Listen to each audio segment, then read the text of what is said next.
સુરતમાં વિદ્યાના ધામમાં દારૂની બોટલ મળવાનો મામલો સામે આવ્યો છે। વિદ્યાના ધામમાં દારૂની બોટલ મળી આવી હતી।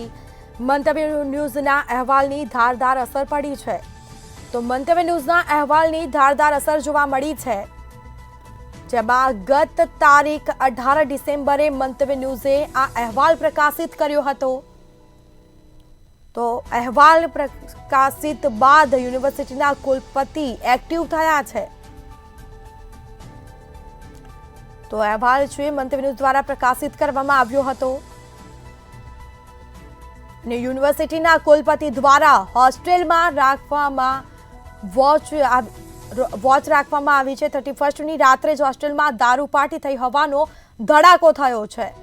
તો વિદ્યાર્થીઓએ દારૂના પેગ બનાવી ચીયર્સની બૂમો પાડી હતી, જેમાં સતત વોચ રાખી રહેલ વીએનએસ યુજીના રજિસ્ટ્રારે રેડ કરી 4 જેટલા વિદ્યાર્થીને વોર્ડને મુખ્ય ગેટને ભાગવા દીધા હતા। તો હાલ કાર્યવાહી થશે। એક વિદ્યાર્થી હોસ્ટેલના પહેલા માળેથી કૂદીને ભાગ્યો હોવાનું પણ સામે આવ્યું।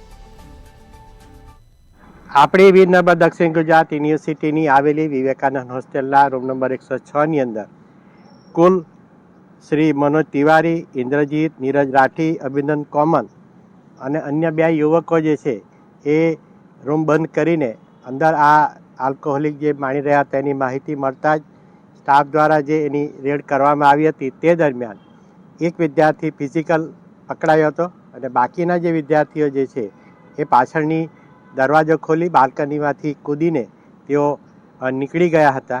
આ તમામ વિદ્યાર્થીઓ છે જેમાંથી જે આપણી યુનિવર્સિટીમાં અભ્યાસ કરે છે તેનો શૈક્ષણિક વર્ષ 24-25નો પ્રવેશ રદ કરવામાં આવ્યો છે।